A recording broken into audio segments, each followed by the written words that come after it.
Oh, hey, CNFers. Frontrunner, The Life of Steve Prefontaine is available for pre-order wherever you care to pre-order your books. I know every author under the sun begs for pre-orders. It's the name of the game. And we only have so many dollars at our disposal, so I'll just say, consider it. Promotional support for the podcast is also brought to you by Power of Narrative Conference, celebrating its 26th year. On the last weekend of March 28th and 29th, 300 to 400 journalists from around the world are coming to Boston. Keynote speakers include Susan Orlean, Connie Schultz, Dan Zak, and Connie Chung. Wow. Listeners to this podcast can get 15% off your enrollment fee by using the code CNF15. To learn more, visit combeyond.bu.edu and use that CNF15 code. I mean, that 15%, that's some good burrito money. Again, it's about killing your darlings when it's right for the future of your book.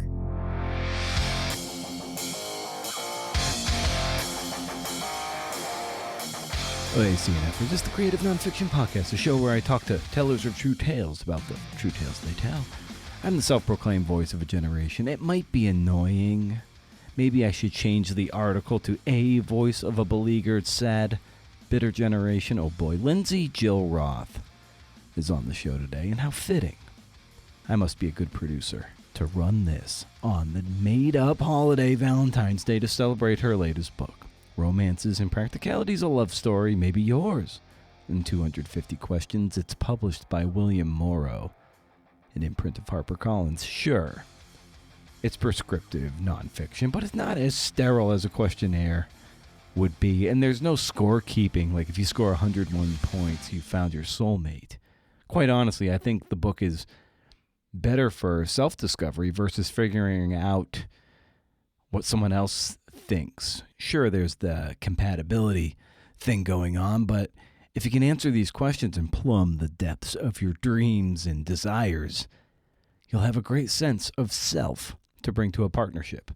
One dude's opinion. Patreon shout out to Lori Mortimer. Thank you very much for becoming a CNFer Light. The Tastes Great, Less Filling Patreon tier. If you want time with me, one-on-one, consider the full-bodied CNFers and the Imperial CNFer tiers. Okay, listen, I've put out the call on Patreon for people to claim their phone call with me. I can't be chasing people down for this. If you don't want it and you're cool supporting the show monetarily, throwing a few bucks every month into the tip jar, awesome. But what I don't want is for someone to cancel their membership and say they didn't get what I promised them. This happened and it still bugs me. I even reached out personally saying, hey, let's get you on a call that you earned, and nothing. The post is pinned to the Patreon page. It's from June 4th, 2024. If you're owed a call, book a slot, patreon.com/CNFpod. Also, there are about a dozen of you with expired credit cards and canceled payments dating back, in some cases, several months to more than a year ago. Perhaps you think you're still supporting the show, and you're not. Show notes to this episode and more at brendanamaro.com. Hey, there you can read blog posts and sign up for the monthly Rage Against the Algorithm newsletter. You'll want to be on board for the next one as I break down my book advance for the Prefontaine book and what it looks like in reality versus what it sounds like. I provide a lot of context to it as well, and why it's so important not to compare ourselves to others until you know the full scope of that context. Lindsay Jill Roth is an award-winning television and live events producer working for such networks as NBC, BET, ESPN. She's worked the Masters, the Grammys, and more. She's the author of the novel What Pretty Girls Are Made Of. And her first tango with nonfiction is Romances and Practicalities. This is a fun one for Lindsay, as she got to talk more about the writing versus many of the topics that more mainstream shows she's been on have been tugging on. I like that I can give that to guests, and by extension, you, the listener. So let's get after it. Parting shot on the post-book funk, but right now, here's Lindsay Jill Roth riff.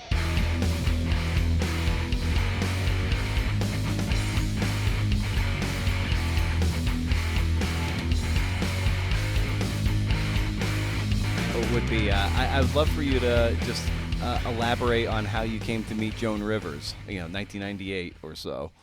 Aha. Well, this is a great story and really does play into how and when I'm able to write. So without even knowing it, you led me right there. So when I was 16, it was the summer I was 16, and I decided I was no longer a child and it was time to get a proper job as an adult. And it was before internships were really a thing. And I wrote a letter to someone that I knew's father, who was the host of a radio show. He was part of this radio dynasty family, and he was in New York City working, and I was on Long Island. And I said, "Hey, can I intern for you this summer?" And I think he didn't really know what to do with it or me, but he admired it. And he gave my letter to his producer, who I'm still friends with to this day. And he said, "Can you give this girl, she's friends with my kids, can you give this girl a summer job?" So she did. And I was interning for a big morning show in New York City. And I would commute to the city every morning with my dad. And I really had the best time. That was my first foot into really working in the entertainment business, the entertainment industry. And I fell in love with radio and talk storytelling. That was, again, my first experience there. But I was on the morning show, and Joan Rivers happened to have a show in the evening, which was awesome. And she was always someone that I looked up to. She wasn't the legend she was over the past 20 years, but this was a while ago. And one morning she was subbing in for another one of the hosts who had a morning show after the morning show I worked on. And I just said to myself, okay, I am going to go in there and meet this woman. Now's your chance. So thankfully I had a very cute outfit on that day because she's super fashion conscious, and I felt good about myself. And I made up an excuse to walk into the radio studio while she was on a break. I went and asked for a binder or something. I walked in and I said, "Excuse me, I just need to grab this from your studio." And she said in her Joan Rivers voice, like, "Who are you and what are you doing in my studio?" And that literally started the conversation between us. And we had a great conversation. And that evening, so this was around the time of Bill Clinton and Monica Lewinsky. And that evening, her producers came to me and said, "Joan really liked you. She would love to have you on her show tonight," being a young intern in the age of intern scandal. I didn't really know what that meant at the time, but I was like, sure, okay, I get to be on the radio with Joan Rivers. And she put me on the radio, and we had this amazing discussion. And from that moment, she really became a mentor for me. Oh, that's great. Yeah, and and so how does that inadvertently start pushing you towards being a writer, getting interested in writing? So I'm so glad you asked. So you had said that people always want to find out how you write, when you write, your process. And I always credit radio to my being able to sit down and write anywhere. A lot of people need a quiet room. They might have a ritual like lighting a candle, playing some classical music, whatever it is. But when you work in radio and you work at a radio station, there's always radio on in the background. You almost don't hear it anymore. So you're doing your work at your desk, you're on phone calls, and there's radio on in the background. And having that experience taught me that I can focus anywhere. So, I mean, if I'm sitting on a train ride or I'm on a bus or in a public place and I get an idea, I can literally sit down anywhere, tune out everything around me, and just make myself focus and write. And I think as a writer who has another career and who is a parent, I have 2 little kids, being able to write when you get an idea or when the spark comes to you, no matter where you are, is really important. Right, and then even sometimes it's hard to then synthesize and metabolize and generate momentum. So sometimes the lightning might strike, but you might be, I don't know, driving your kids somewhere, and you're like, well, shit, I Thank can't. goodness for voice notes, right? Yeah, so I'm someone who always carries just a pencil and notebook with me at all times, just because I will forget those little things that come, and so for you, voice memo, how are you cataloging things if inspiration strikes, but you don't have the luxury to sit down for even 10 minutes? That's exactly what I do. I get out my phone, I send a voice note to myself, or I just go on voice recorder and I record everything that I'm thinking. And as soon as that's done, if I don't have the time, then I won't do it. But as soon as I can, I then send what I've written to transcription service so that I have it in writing. Very nice. And at that point, do you have a system of sorts that sort of files your ideas away for you, so you just have easy access to it? I do have a Google Doc now that you can do tabs in actual documents. I do have a doc with lots of tabs that are open. And then when I'm Mhm. writing books and I'm moving text around, I always have a separate document with all the big text that I've decided that I've needed to write but didn't have a place for at that time. And that's the biggest gift, because when you're trying to put together a manuscript and you hit this point where you're like, God, I really wish I had a story about that. Oh, wait, I actually do. And it's Mhm. written, and you can go over to another document and put it in, and suddenly you have 500 to 1,000 more words. It's like the biggest gift you can give yourself. You must know how that feels. Yeah, yeah, and a mentor of mine, the Pulitzer Prize winner Madeline Blaze, when she was writing her latest biography on this Queen of the Court, on Alice Marble, sort of a forgotten tennis legend of the 20s and 30s. She would like sometimes write chapters asynchronously. So if she had a bunch of material that was like farther down the timeline, and she was more confident to write that, she was kind of noodling on chapter 2, but she kind of had an idea it was going to be chapter 8, in that ballpark. She would write that, and she's just like, and then you're done with that, and you go kind of back to the start. And by the time you get back up to that chapter 8, you've hit that. You've got 8,000 words there, and it's like that's just money in the bank, and you're It there, and you is. just feel so good. I do that too. I really think when the inspiration strikes, do not force yourself to write a book or an article or whatever you're tackling in a linear fashion, because then you're like pounding your head against your desk to just go forward in a straight line. And write what you're ready to write what you know. If you remember a story from your childhood that you want to put in, don't make a note to write about that at a later time. If it hits you, write that story, because you're exactly what you're saying. It's such a gift. Yeah, to that point, also, I'm someone who, once I have it doesn't matter when in the continuum of the generative process it is. Like, the sooner I can come to an ending, the better I feel, because that becomes kind of a lighthouse in the distance, and I'm like, oh, now I know what I'm paddling towards, or something. For you, how important are endings? And if you feel like you're coming upon it, is that something that you really you make a note of that, so that way what you're informing and what you're heading towards? It's funny with both of my books. This is my Romances and Practicalities, my second book, and it's prescriptive nonfiction. My first novel was a fiction novels, but for both of them, I knew approximately how I wanted to end, but I didn't totally know how I would do the wrap up. And I never focus on first and last lines, 'cause I think that and log lines are the hardest thing ever to write.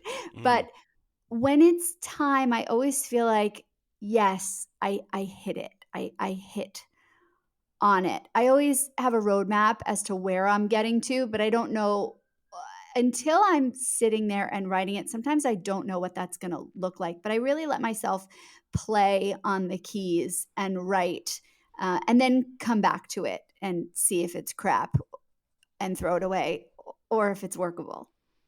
Yeah, I love that idea of playing on the keys. And there are things that you don't know where the potholes on the road are until you just start laying down road. And in a sense, you have to write before you're ready, and then sometimes, because you're never ultimately ready, and then at times you're like, oh, you see where there are pitfalls along the way that only expose themselves once you kind of had the courage to sit down and start doing it in not the perfect setting. So is that something that that you adopt too? That's just like sometimes you just gotta be okay with those shitty first drafts and just start laying down road, because you can fix it later. 100%. I mean, you're never going to get to 80, 100, 120, 150,000 words if each word is precious. You're just not going to make it. You're going to stop yourself. You're going to get frustrated. You're just going to leave that project on the table. I mean, so my first book, I've gone back and I've read it a few times, and since it came out, and there are times when I've read it and I'm like, wow, that was great, that bit. I love that bit. I forgot that I had that bit in there. That's some great writing. And then I've also looked at it and thought, oh, God, what Mm. was I thinking there? I really, if I could, I would go back and edit that bit. So I think this writing is always a work in progress thing. I think it's really true. I think there comes a point where you're ready to publish and it's the right draft at the right time. Look, my book's been out for a week. You know, you and I are talking, it's been a week that it's been out. So I've not had a chance to reflect on it years down the line, but I'm so curious as to know where I'll think those thoughts in the future. But as of now, it seems really complete to me. Where do you, labor over the most when you're generating pages? Definitely the beginning. I've been lucky in that for this past book, I knew where I wanted the story to start.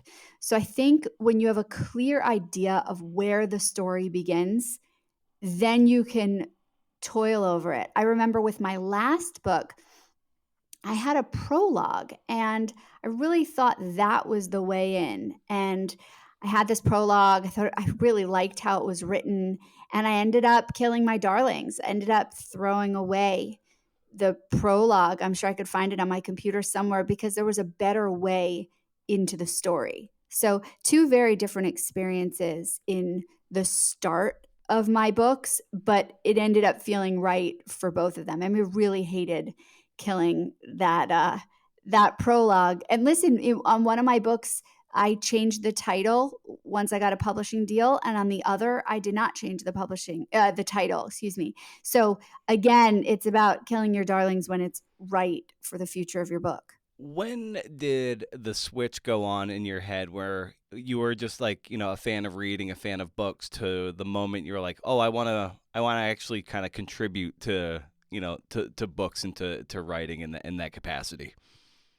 So after my radio career, I moved on as a producer to the TV world. So I've been a TV producer for quite a while. And look, I say that I'm a storyteller. I mean, if I tell you my resume, it's right. It's like TV producer and author. But what I really am is a storyteller. And I've learned over the years that there are different mediums for telling stories, and some suit some better than others. And I really realized a bunch of years ago for my first book that there was a story I wanted to tell. And could I probably have put it on TV first? Yes, but something in me was saying, Lindsay, you need to write this story. You need to own this story. And that began my journey. And to be honest with you, I didn't put any pressure on myself for the publishing house, whether I was going to publish it, self-publish it, or really go forward with a big publisher. Simon and Schuster ended up publishing that, so it worked out really nicely. But that began my journey as an author and not just a writer. And then, my relationship, my romantic relationship with my now husband, is the backbone of this current book, Romances and Practicalities. I went to HarperCollins for this one, and shout out, I had an incredible editing team. I know that you're a HarperCollins author as well. Yeah. And I've found the best home there. But in the same way, it's funny. I was a bunch of years ago, I was in LA and someone asked what I was working on. And I said what this idea was. And it's a story all about love. It's my transatlantic love story meets a system that I created to help people have healthy, romantic, long term relationships. And I interviewed a ton of people and subject matter experts. So that's where it becomes both beach read meets system. And I was telling someone about it, and this guy was an agent at one of the big agencies in the world, and he said, "Oh my God, you have to start with TV for that. You must. It's so ripe for that." And I yesed him, and I said, "Yes, you're right." And I thought about it, and I started writing up the TV pitch, and then I took a step back and said, "No, I really, really want to author this story as a book." So I just went with my gut, and now that I have this as a beautiful book, who knows what can happen since? But it all for me goes back to storytelling. I'll tell you one other story. Yeah. Um, when I was growing up, I was in high school on Long Island, New York, and I had a tutor for a bunch of subjects because I learned quite differently, and I was finding that I needed just different skills for taking notes, and he really helped me out based on how I learn, which is certainly more visual than others. And I don't know. I said to him one day when I was leaving his office, my mom was there to pick me up. I couldn't drive at the time. And so she heard this conversation, and I said to him, "What do you think I'm going to be when I grow up?" And he just looked at me, smiled, and said, "You're going to be a writer." And I laughed and I walked out the door, and my mom and I just kind of giggled the whole way home. And I put that aside and I thought, that's funny. And to this day, he and I still talk about that conversation that we had because it came true. That's wonderful. When that one particular agent was saying like, "Oh, you got to go TV with this," and you're like, you followed your gut. Like, how did you learn to trust your instincts? That's such a good question. I think because my first career is a producer, I think there is less pressure on my author career, if that makes sense, so that I could really write these stories for myself first and foremost. I'm so proud of them. I'm so proud that they're mainstream. And I'm so excited for the world to read this new book. But my rent was not predicated on this particular project, so I could really do it the way I saw fit. And look, I've worked in the entertainment industry for a really long time, and I've learned to trust my gut there in terms of what I produce, what projects I choose. I'm confident in business. Listen, I'm a lot confident. I was a lot more confident in my career than I was in my love life, which was the impetus for writing this book. But I really have gone with my gut. Again, go back to the Joan Rivers story, right? My gut said, get in there, put your fears aside, and find a way to meet this woman who you admire. Just go for it. So that's sort of how I lead my life. And how did being a producer, be it in radio or television, inform your taste and your practice as a writer? I feel like I've studied story structure in all different forms. So a bit more of long form storytelling versus short term storytelling. I did a bunch of press in the past week. I was on some morning shows, and that's a whole different beast, right? You have to talk about what your book is and what your product is in very short sentences. And then there's podcasts like this one where we can just riff and we can have a great dialogue. Though I'm dying to ask you questions too, of course, but you are featuring me. So I've understood storytelling structure. I've had to plan for different acts and different beats and sell different projects to the TV world, right? So I've had to learn how to handle myself in that realm.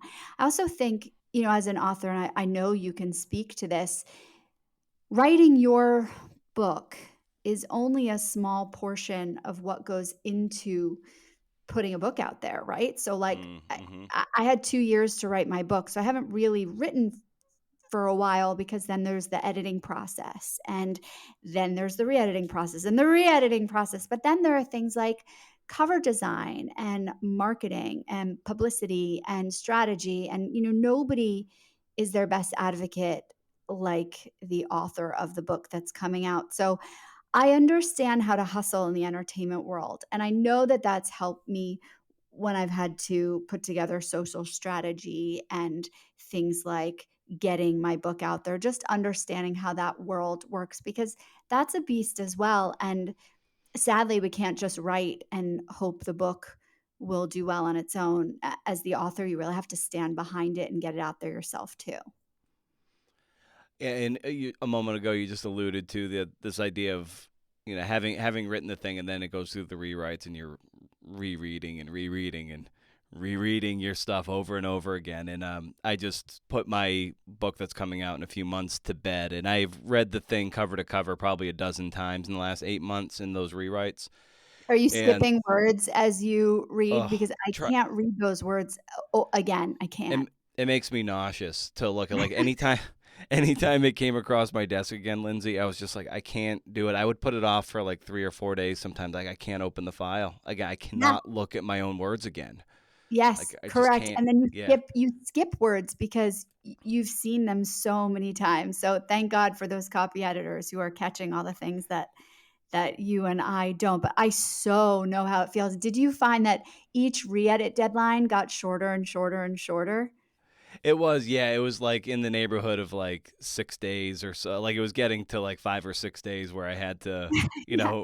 read the thing cover to cover. And this the final round. Like, I was even talking to my editor. I was like, I can't look at this again. Like, I hate, like I love the book, but I'm like, I hate it. I cannot look at this again. Yeah, He's like, you're like, "I love this work, I cannot look at it again. Save me from my own yeah. work." But I was glad I did, because even still at this point, like, I caught a fairly significant math error just in terms of like the time difference of something, and then a couple other little things that still needed to be changed. I'm like, oh my god, I'm still catching little errors here and there. I'm like, I don't know there's got to be something still wrong in there, but at some point you just gotta let go of it, and I'm happy to not see it for 4 months. Like, just go away from me, man. I totally understand what you're saying viscerally because I just went through that. But yeah, I also find it's really interesting when you get your copy edited draft back and your copy editor is asking you questions about the meaning of something and you're thinking, oh my God, I meant it differently. But it's interesting to see how you read that and to really get that fresh outside perspective on maybe it should be this word versus this word, or this word doesn't mean that, but this is a better word for that. Or did you mean this? Because I think you said this. So it's such a fascinating process getting a book to market. Yeah, and I loved how you said a while ago that it wasn't just about. And I think a lot of people have this vision of it is just the, let's just say, the research or the reporting and the writing of the thing. But then there is this whole other machine that starts to come to life. Once you kind of put it to bed, you're like, all right, you got to try to build buzz, build momentum. You're doing dozens and dozens of these conversations, different in tonality, but you're still having to get up in the morning or in the afternoon, turn on your mic, and be, the champion of the work. So just in terms of the how you started thinking about the machine and the messaging around your book, be it your novel or your latest book, like, how do you start thinking about that and making it so you can have as a good a time with it as possible? Yeah, I mean, I'm having a blast with it, to be honest. It's finally like, and I don't know if you feel this way, but you have however much time you have 3, 6 months, 9 months, a year, 2 years, right, to write your book. But it really does live under a rock, right? And nobody sees it except those intimate to you and the work product. So then suddenly it's released in the world and you can finally talk about it in this comprehensive way. And it's just, I just feel unleashed being able to really talk about it, which has been so exciting and great. Now, so this book for me is a nonfiction book. So I sold this book based off of a 50-page proposal, right, that I created to sell this book. And that's actually when my marketing hat went on because as part of this proposal, I had to think about marketing strategies and contacts of mine and who I would reach out to. Would I do podcasts? Would I do events? What's the ideal framework around getting this out there? So, and that was cool because it got my mind thinking from the beginning. However, I had to put that on hold because then you actually have to write the book. So that was interesting. And then I didn't realize how integral certain things would be when it came time. So, like, my book's title is Romances and Practicalities, but then there's a tagline, a love story, maybe yours, in 250 questions. I didn't even think about at the beginning, oh gosh, we're going to probably want or have a tagline here. Let's come together and create that. So, things like that were, I definitely felt pressure there to come up with something as much as I loved the title. And my team over at HarperCollins really did help with that. We threw a lot of things back and forth. And then suddenly we came on that one and it just came together. And I was like, yes, that's it. It's something that I always think about. Again, I think being in the media world, figuring out how I'm going to position the book was always on my mind. And actually, you're reminding me, when I create something for TV Hmm. or film or content or video, my first question always, without fail, is who's my audience? And that is something that has stuck with me through book writing as well. Who's my audience? Let's be really realistic about who I'm targeting, who those readers are, who's going to spend money on this. And that also really guides me through both the writing and marketing process. Yeah, that's especially astute. I think Seth Godin talks about, if you try to, appeal to everybody, you're really appealing to nobody. And it's better to be a meaningful specific to a group or a subgroup than and he quotes Zig Ziglar, like than a wandering generality. So I think, having that in mind is very, very smart at the outset, and it'll probably lead to less frustration too. For sure. And again, I interviewed about 100 people for this book, to be case studies in terms of people who are single, people who are dating, people going through relationships, people who have been married a long time, really well known figures in different fields to be my subject matter experts. But part of my research was to figure out who my audience is not. So there were people that I interviewed. I thought maybe they might be a little young for this, or maybe this category might not be right for this. And that was just as valuable. It's like taking a job in an industry that you're curious about and you want to know if you can either thrive in it or need to not go into it, because knowing who it's not right for is just as valuable as knowing who it's right for. Yeah, and you structure the book by not going through like every single question in every single category. You take about 220 something pages to take out kind of like the kind of big swaths, but not everything, kind of braided together with some personal story. So when you were thinking about the structure and the organization of the book, what was the thinking behind that? So that was a massive puzzle that I definitely made harder for myself as I kept on interviewing more people. I was having such a blast getting my relationship system out there. And I found that I loved talking to singles and couples about their romantic lives and their experiences, and then experts on top of that. And it was so funny because, to your point of writing when you're ready to write a story, I wrote my personal story in different bits and I wove it through the book. And when I wasn't sure what else to write of other stories, I would always come back to mine. So I'd have that to come back to. Then I'd interview someone great and I would think, oh my gosh, they fit into the weddings chapter, that they're perfect for that. And so I would, in my head and on a spreadsheet, put them in a little tick for sort of the weddings chapter. And then I would interview someone else and they would be perfect for the weddings chapter. But then I really liked the person I interviewed before that. So I would move them to the routines and rituals chapter. And then I'd have to put this person in the money chapter. So it really was an ever evolving puzzle that I definitely had to spreadsheet and move blocks of text around. So I couldn't do everything at once and I couldn't write all these chapters too early because I had to get my data in first. And then again, I put it together slowly and I would move bits and pieces around. I would make outlines for who I thought could go where. And then I went from there. In the author's notes, or right at the start, you write the more people I spoke with, however, the more I came to believe that our wants, needs, hopes, dreams, insecurities, patterns, and practices, and attempts and struggle to connect in the context of safe, nonviolent romantic pairings are universal. And I just scribbled in the margin. I was just like, so as things change, everything's changing around us. What did you find through your research? Things that remain the same.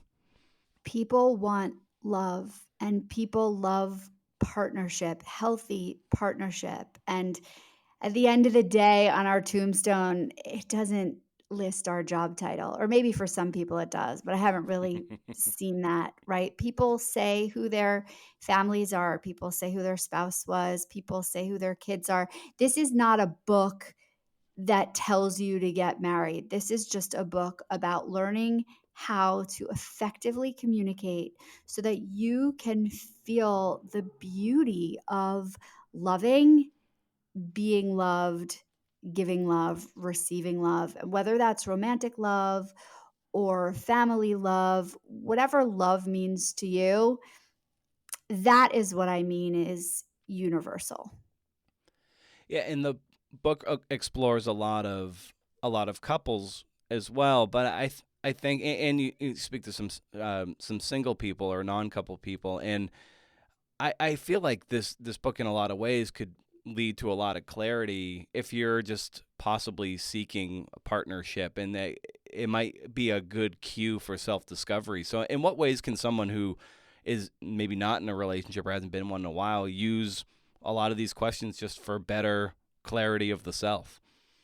So that's why I wrote this book, because I needed better clarity. I didn't write this book from a position of strength. I wrote I came up with the system from a place of being single and knowing that I needed to answer questions for myself about my future wants and needs and desires, the reasonable ones, right? Like, we're not talking about, so I'm heterosexual, right? So I was looking for a man, and we're not talking about I will only aspire to be with someone who is 6 feet to 6'4", right? I'm 5'2". That's a ridiculous deal breaker to have, right? That says nothing about a person. So, for those of you who are single, who are still looking, this is a book to understand yourself and to have clarity on what you're looking for. I mean, for example, I found someone who's a different religion from me.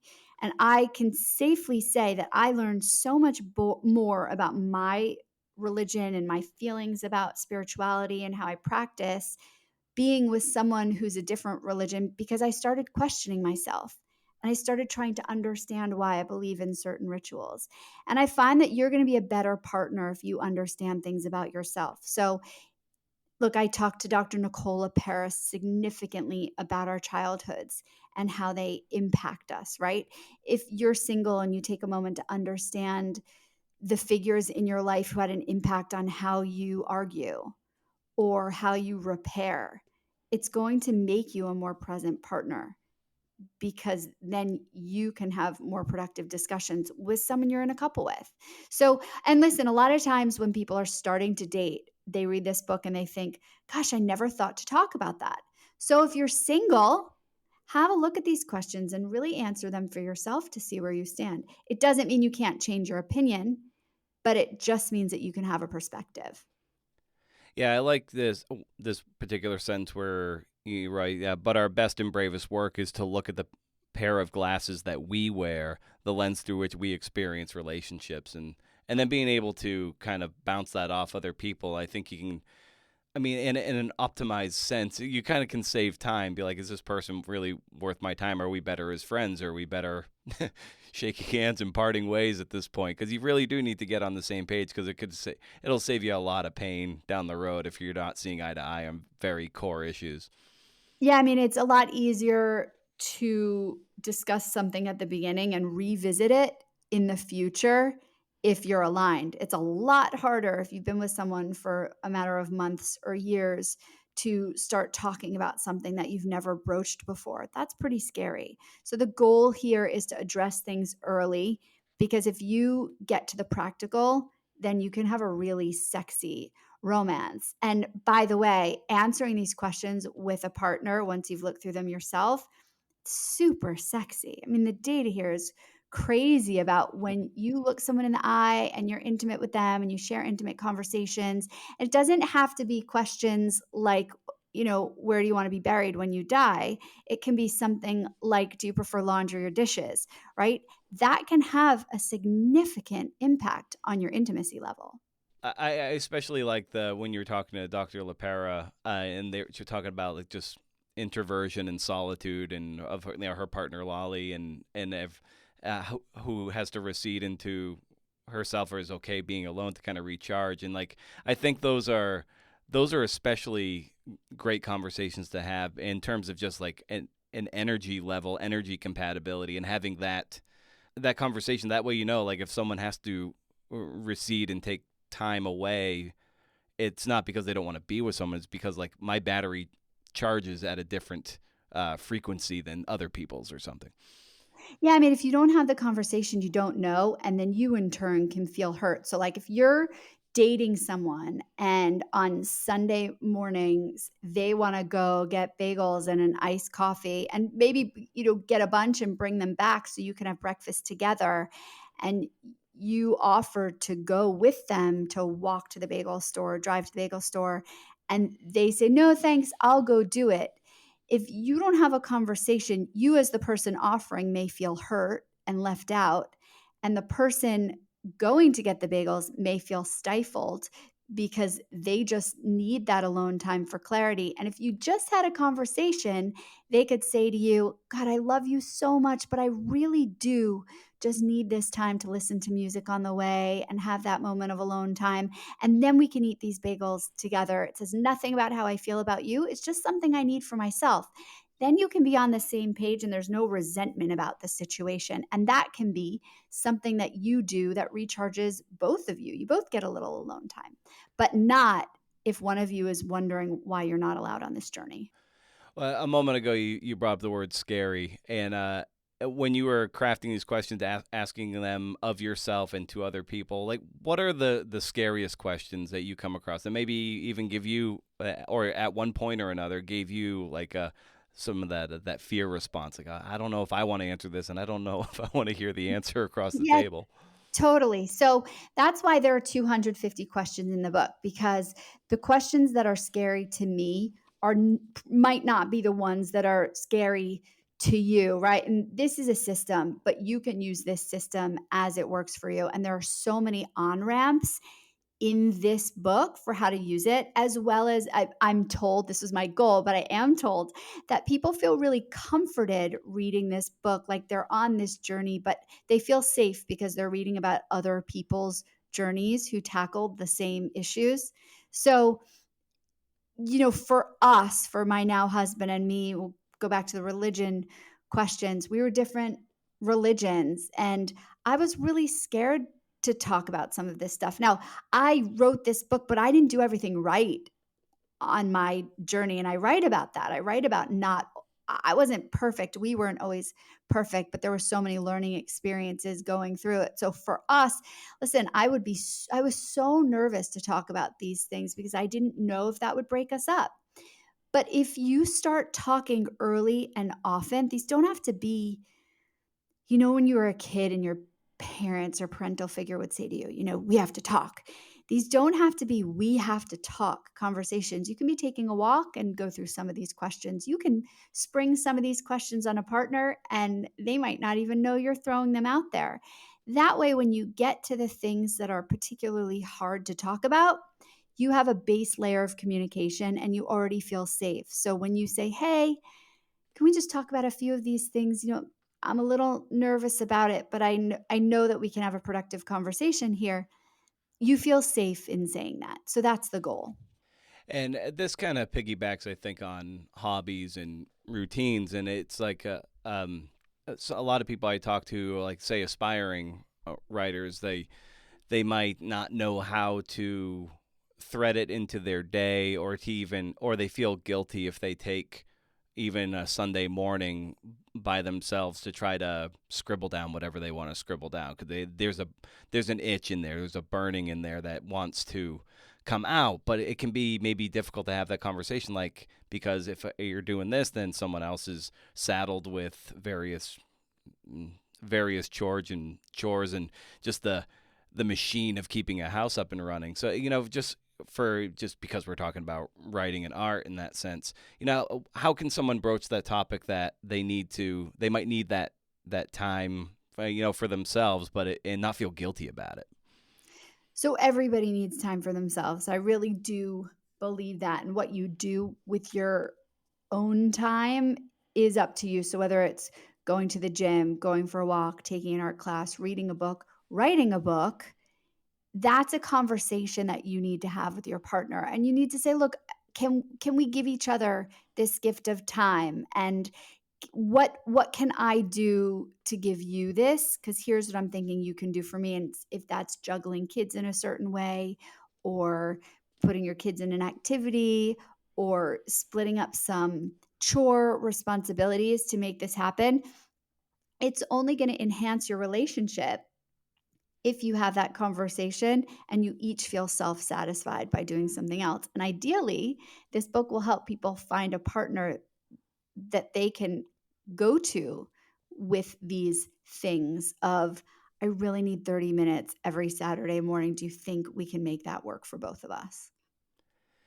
And when you're writing a book, there's invariably, the doubt that creeps in all the time. I often have a 2 to 3 a.m. voice. I'll just wake up. Over the last 2 years, I was just Oh waking up no, at that's two. so brutal. It's you're waking up. You're like, did I make the right phone? Like, am I going to be able to talk to this person, or is this person going to block somebody else from me? Like, our book experiences were different, but the anxieties are kind of the same. And so, for you, how does your book stress and book anxiety manifest itself? That's such a good question.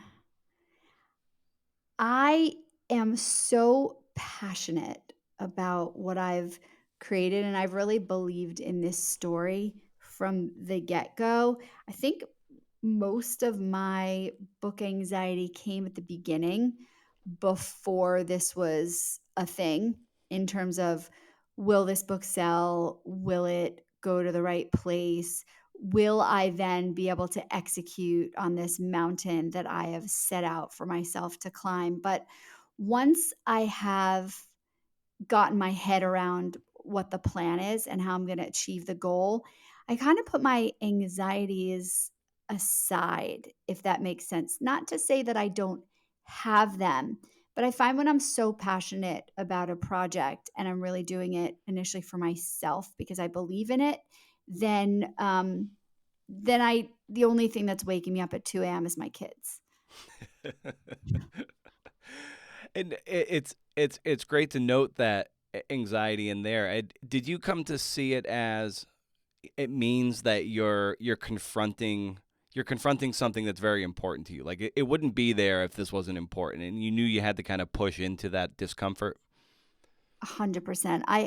I loved this project and I knew I was going to make it happen in whatever form it was. I was not going to stop until I made it happen. And you interview a lot of people, a lot of experts, some very famous experts, and what comes with that turf is sometimes a degree of interview or performance anxiety. A lot of research, like how much do you prepare and how much do you leave yourself open to the casual back and forth and to the flow of a conversation. So, what was your interview prep like if you were approaching, say, a Dr. Leparo or Susie Orman or somebody of that stature? Yeah, for sure. I mean, there was always the fear that when you hold people like this on a pedestal, that you were going to meet them in this interview setting and then they were not going to live up to whatever you had built them up to be in your mind. So I always found that that was interesting for me going in and where I held these people in their esteem in my mind. I'm a researcher, I'm a preparer. I would get a bit nervous before these conversations because I would always feel like, oh gosh, I hope they're going to like my concept as much as they've said they would over email. But now that I'm in front of them, oh dear God, what is this going to look like? But again, I'm a researcher. I would always have questions laid out, not a ton because I didn't want to ask too much of these people's time. And then, yes, we would riff. I was confident in what I wanted to speak with them about. And look, Susie Orman was great. And I knew she was going primarily in the money chapter. So I was able to have focus on her in different ways from like a Dr. Lori Gottlieb or Dr. Nicole LaPera, who are these incredible psychologists who have such vast knowledge. I mean, I could have talked to them for hours and hours and hours and hours, and then figured out where they needed to go in the book. So I always had pretty targeted questions for them. And then also left us time to riff. And that's when they shared some really beautiful things. I mean, I did not expect to talk to Lori Gottlieb about money at all, but she brought it up and she brought up how money affects all areas of your life. And she told a story about herself, which I put in the book. And that was not something that was planned at all, but it happened naturally. So I went there and it was so good that I used it in the book. Invariably, when we sit down to write, be it a novel or prescriptive nonfiction in your latest book's case, not every day is sunny at the Ledger. So how did you weather a particularly, by your definition, a bad day at the computer? I would just keep going. I would put my blinders on and I would just keep going, or I would stop, meaning mentally I would keep going and I would really try not to let it derail me. But physically, if it wasn't there, I would not force myself to sit at my computer and write. I mean, there are times where I'd go take a really long shower. I love to think in the shower, and I would just let myself stand under the water and think about stuff, or I'd think about something totally different, but get into the shower and just kind of chill out. Or I would go for a walk, or I would call a friend, or I would have a snack, and I wouldn't put the pressure on myself at that time to just hammer out words. There's a difference. Again, to go back to what we were talking about at the beginning, there's a difference in just letting your fingers riff on the keyboard than making yourself hammer out shit just to say you hit 1,000 words that day. Do you know what I Yeah. mean? Well, even at the start of our conversation, you talked about not being precious about certain things, and I think that's especially key because people get very they hold we all hold our the people we revere on pedestals to some degree, and we read their stuff and like, wow, this stuff is just like my work does not measure up to fill in the blank. Yeah, But totally. they invariably they know how to write through bad stuff to get the good stuff. But oftentimes we're not told how bad this stuff is to get to that good stuff. So we have to get comfortable with it ourselves. So for you, just how have you gotten comfortable, writing enough bad words because you know the good ones are coming. You just need to wrestle through that mud. Yeah, sometimes out of the bad really does come the good. I mean, I like to get it down because Yeah. so often I'm right, if that makes sense in the beginning. What I'm writing is correct. It's just a bit of crap writing, right? So like I know what I'm trying to say. I know sort of how I'm going to get there. And once that is put down on the page, then I can take a step back, maybe take an hour or two, and then go back to read it to really see the global picture of what I'm trying to do. So it's just kind of like knowing where I want to get to, but having that first draft is not always the best way to get there. But if you don't get that first stuff down, then you have nothing to work off of. Right. Oh, I love that. Well, Lindsay, as I bring these conversations down for landing, I always love asking the guest, you in this case, for a recommendation of some kind for the listeners out there. And that can just be anything you're excited about. It doesn't have to be a book, though a lot of people recommend books. But I'd love to just see what you might, anything that's kind of bringing you joy that you want to share with the listeners. I'd extend that to you. Gosh, what's bringing me joy right now? So it's funny because I listen to books. I don't have time actually to sit and read. So for me, listening to books is just the biggest gift. There is a book coming out, and I'm actually looking it up as I talk to you right now because I can't remember the name. Yes, here it is. So I have read this book. I happen to know the author, so I'm sure a lot of your listeners have heard of the Nanny Diaries. And the Nanny Diaries was written by Emma McLaughlin and Nicola Krauss. They wrote a ton of books together. And Nicola Krauss, who's a good friend, is coming out with her first solo book. It's coming out this spring, and it's called The Best We Could Hope For. And I can't wait to read that in book form. I've read the initial manuscript. It is incredible. It's incredible. And actually, she'd be a great person for you to talk to, having gone from a popular writing duo to now writing her first solo book. That's probably a great conversation. That's something I'm looking for in the literary world that's coming out that I know is going to be pretty epic. So that's that. And then what else am I looking forward to? I'm looking forward to spring. I like warm weather. I'm done with the winter. How's that? Oh, I love it. I love it, Lindsay. So awesome. Well, thank you so much for carving out some time to talk a little shop and about your latest book, which is a really valuable resource for people of self-discovery and conjoined discovery, if you will. So yeah, thank you so much for carving out the time and coming on the show, Lindsay. Thank you so much for having me. I really appreciate it. was a toe-tapping good one. They all are, to some extent. That's my gift, right? I'm sorry I'm like this. Thanks very much to Lindsay for her time and insights. Thanks also to the Power of Narrative Conference for promotional support. I'm supposed to be a presenter, but I'm sort of scared to fly while Musk keeps gutting the government instead of, maybe taking a few bucks out of the military budget. But no, you can't have that. Or, hey, maybe tax the billionaires appropriately. But no, I can't have that either. But let's keep ruining the lives of the working middle class. Should have been an oligarch. Where was I? Oh, yes, the funk. The book funk. The post-book funk. Hard to believe that just over 2 years ago to the day, it was announced that I'd be working on a biography about Steve Prefontaine, and it consumed my every waking and at times non-waking thoughts. For a while now, it's been a challenge to drum up motivation to proceed with the next project. My agent likes my next project, and she's like, get something together. Make some inroads.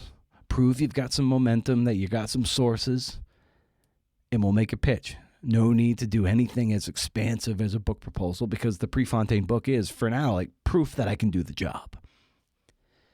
You think that would be motivation enough for ye old podcast host? I have the time.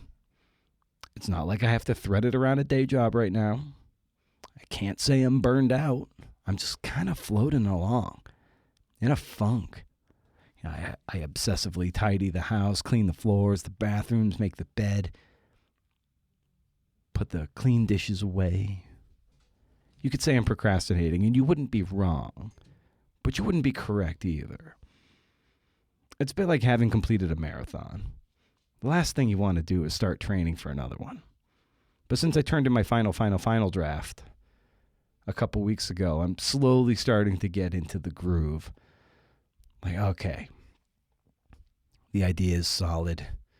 Now we need to start making the calls, writing some soft email intros, finding the names, going to whitepages.com, going to Fast People Search, finding the numbers, finding the emails. You start in the outermost orbit, not so far that there's no gravity, but then you get a little bit closer, and then you've amassed maybe a couple dozen calls, and the tape is filling up, and the spreadsheet is expanding, and you've got enough proof of concept to write the movie trailer. There's no new concept, but it's Newtonian, and that a creative project in motion wants to stay in motion, and a creative project that has no movement is very hard to get moving. I'm in this latter phase while also trying to come up with creative ways to expand the CNF pod universe into compelling and entertaining and fulfilling YouTube content. Like, it won't just be like clips and the podcast. Like, the podcast is up on YouTube, but it's just the audio. What I have in mind is more akin to what the gamers do, but I'm not entirely sure how to pull it off. I'm still thinking it through. As far as I'm concerned, YouTube is kind of the next frontier in the expansion of taking my taste and sensibility and making something that is like a neighboring city in the same county. Thing is, I have a hard enough time having to listen to my own stupid voice, and the idea of having to then look and edit my even more stupid face gives me the heebie-jeebies. No matter. This is all part and parcel of the funk. How will we emerge from the funk? Tune in next week on the Creative Nonfiction Podcast. Stay wild, CNFers. And if you can't do, interview. See ya.